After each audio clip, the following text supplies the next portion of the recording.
السلام علیکم ورحمۃ اللہ وبرکاتہ۔ میں ہوں سید عبدالوہاب شاہ اور آپ دیکھ رہے ہیں نکتہ گائیڈس چینل۔ ناظرین، خطے کی صورتحال کے حوالے سے چند ایک اہم خبریں لے کر آپ کے سامنے حاضر ہوا ہوں، اور آج سب سے اہم جو بات ہے، سب سے اہم جو خبر ہے، وہ افغان مہاجرین کے لیے خوشخبری ہے۔ اور یہ خوشخبری جو ہے تمام افغان مہاجرین کے لیے نہیں ہے، بلکہ کچھ خاص مہاجرین ہیں ان کے لیے یہ خوشخبری ہے۔ اور یہ خوشخبری یہ ہے کہ پاکستان میں وزارت سیفران جو ہے، جس کے سربراہ جو ہیں امیر مقام ہیں، جن کے پاس یہ وزارت ہے، اور یہ وزارت سیفران جو ہے یہ سرحدی امور اور اس سے متعلقہ جو معاملات ہوتے ہیں ان کو دیکھتی ہے۔ اس وزارت کا جو ہے اجلاس ہوا ہے، اور اس اجلاس میں تمام جتنے بھی متعلقہ ادارے تھے ان کے نمائندگان وہاں پر موجود تھے، جیسے وزارت داخلہ ہو گیا، وزارت خارجہ، اور اسی طرح کچھ دیگر وزارتیں اور ادارے پاکستان کے، اور اسی طرح افغانستان کا جو سفارت خانے کا کوئی ایک فرد، اسی طرح سیکورٹی ادارے سے تعلق رکھنے والے لوگ، تو ہر ایک ادارے کے ایک دو افراد تھے۔ اس وزارت کے امیر مقام کے زیر سرپرستی جو ہے اس کا اجلاس ہوا ہے وزارت سیفران کا۔ اور اس اجلاس میں تمام جو سٹیک ہولڈر تھے، یعنی جتنے بھی اس اجلاس کی شرکاء تھے، چاہے وزارت داخلہ کے ہوں، وزارت خارجہ کے ہوں، سیکورٹی اداروں کے ہوں، یا دیگر جتنے بھی متعلقہ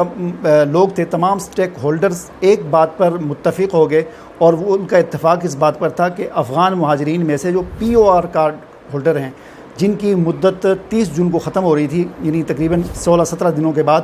ان کے بارے میں یہ متفقہ طور پر انہوں نے یہ فیصلہ کیا ہے کہ ان کو مزید توسیع دینی چاہیے۔ ٹھیک ہے نا، ابھی یہ فیصلہ اس وزارت کے تحت ہوا، ابھی اس کی منظوری نہیں ہوئی۔ منظوری کے لیے یہ فیصلہ انہوں نے بھیج دیا ہے کابینہ کے پاس، ٹھیک ہے نا، تو وفاقی جو کابینہ ہے وہ آخری فیصلہ کرے گی۔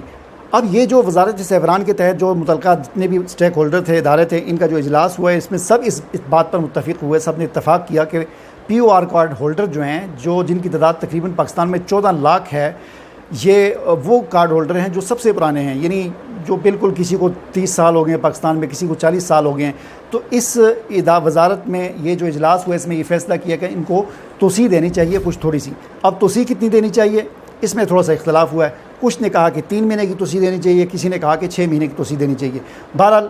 یہ انہوں نے اس بات پر تو سب نے اتفاق کر لیا کہ ان کو توسیع دینی چاہیے، توسیع ملنی چاہیے۔ اب اس فیصلے کو بھیج دیا ہے وفاقی کابینہ کے پاس۔ وفاقی کابینہ اگلے 2-4 دن میں یا ایک ہفتے میں، یا یعنی 30 جون سے پہلے فیصلہ دے دے گی، اور زیادہ امکان یہی ہے کہ ظاہر ہے وفاقی کابینہ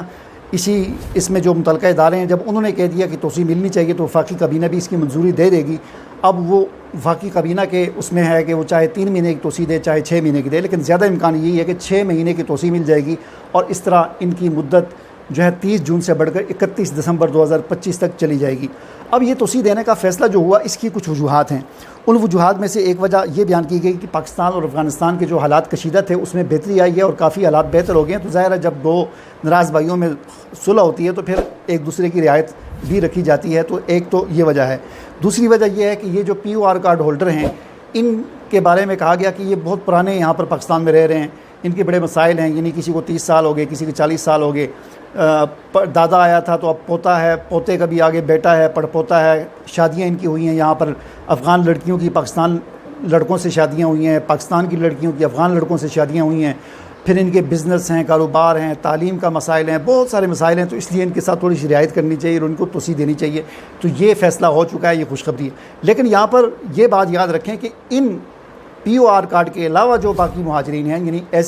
SEC کارڈ ہولڈر ہو گئے یا غیر قانونی جو افغان مہاجرین ہیں، ان کے لیے کوئی توسیع نہیں ہے۔ ان کی پکڑ دکڑ میں بلکہ تیزی آ گئی ہے، بہت تیزی کے ساتھ ان کی گرفتاریاں ہو رہی ہیں، ان کو نکالنے کے لیے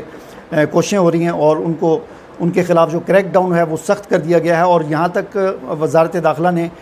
پاکستان کے شہریوں کو بھی سختی کے ساتھ اس بات کا پابند کیا کہ کوئی پاکستانی شہری کسی غیر قانونی افغان مہاجر کو یا SEC کارڈ ہولڈر کو نہ اپنی دکان کرائے پہ دے گا، نہ اپنا مکان کرائے پہ دے گا، اور نہ ہی کوئی اور، نہ کسی کو اپنے ہاں ملازم رکھے گا، ورنہ حکومت اور وزارت داخلہ اس پاکستانی شہری کے خلاف بھی سخت ترین کارروائی کرے گی۔ تو یہ ایک خوشخبری تھی ان افغان مہاجرین کے لیے جو POR کارڈ ہولڈر ہیں، اور جن کی تعداد اس وقت پاکستان میں 14 لاکھ ہے۔ اس کے علاوہ دوسری جو خبر ہے وہ افغانستان سے یہ ہے کہ افغانستان میں واغ خان کی جو پٹی ہے، جس کے بارے میں کچھ عرصہ پہلے پروپیگنڈا یوٹیوبر اور پروپیگنڈا صحافی جو ہیں وہ یہ کہتے رہے کہ پاکستان نے اس پہ قبضہ کر لیا ہے، اور مہینہ ڈیڑھ اس پہ لگے رہے، اور اب آج کل وہ یہ پروپیگنڈا کر رہے ہیں کہ اس پر چین نے قبضہ کر لیا، اور چین نے یہ دعویٰ کر دیا کہ جی واغ خان ہمارا ہے، اور چین کا قبضہ ہے اس وقت، اور واغ خان افغانستان کے قبضے میں نہیں ہے۔ تو اس کے حوالے سے ایک خبر یہ ہے کہ افغانستان کی وزارت مواصلات نے، اس کے ترجمان نے یہ کہا ہے کہ واغ خان کی پٹی پر جو ایک روڈ کی تعمیر اور افغانستان نے شروع کی تھی وہاں سے چین کے لیے، یعنی چین کی بارڈر تک افغانستان سے چین کی بارڈر تک اس واخان کی پٹی سے ایک روڈ پہلے بھی تھی، لیکن وہ اتنی گزارا لائق تھی، صحیح نہیں تھی. تو جب سے افغانستان میں طالبان کی حکومت آئی ہے تو 2-3 سال پہلے اس روڈ کی تعمیر پر کام شروع ہوا تھا. تو اب ترجمان نے یہ کہا ہے کہ اس روڈ پر کام تقریباً آخری مراحل میں ہے. اس کا فیز 1 اور فیز 2 مکمل ہو چکے ہیں اور اس پر بجری کا کام بھی ہو گیا، یعنی سڑک پر، پوری سڑک پر 120 کلومیٹر لمبی سڑک ہے، اس پر بجری بھی ڈال دی گئی ہے. اب جو ہے اس پر لوک ڈال کر اس کو فائنل جو ہے وہ کام اس کا باقی ہے، اور امید کی جا رہی ہے کہ اگلے 3 سے 4 مہینے تک یہ روڈ مکمل ہو جائے گی، اور اس کے بعد افغانستان باقاعدہ ایک کشادہ اور جو ہے بہترین روڈ کے ساتھ چین کے ساتھ جڑ جائے گا، اور افغانستان اور چین کی باقاعدہ تجارت جو ہے اس روڈ کے ذریعے شروع ہو جائے گی. اسی کے علاوہ افغانستان سے ایک اور خبر یہ ہے کہ ترکی نے افغانستان کے علاقے ہرات میں ونڈ پاور سے چلنے والی ٹربائنیں جو ہیں وہاں پر بڑی تعداد میں لگائی ہیں، اور جن سے 200 میگا واٹ بجلی جو ہے وہ پیدا ہوگی. اس طرح اور بھی بہت سارے، چین بڑا کام کر رہا ہے، ترکی بڑا کام کر رہا ہے، ناروے کام کر رہا ہے، جاپان جو ہے بڑا کام کر رہا ہے، اور بھی بہت سارے ممالک ہیں، قطر ہے، عرب امارات ہے، دیگر بہت سارے ممالک ہیں جو مختلف شعبوں میں، مختلف چیزوں میں افغانستان کے اندر وہاں کی ترقی میں جو ہے وہ کام کر رہے ہیں. اس کے علاوہ ایک اور خبر یہ ہے کہ ایران کے ایک اہم ذمہ دار نے، ایک اہم عہدیدار نے یہ بات کہی ہے کہ کابل جو ہے وہ عالمی منڈی میں ایران کے مد مقابل آ گیا ہے. کابل عالمی منڈی میں ایران کے مد مقابل آ گیا ہے. کچھ ایسی چیزیں ہیں، چند ایک چیزیں ہیں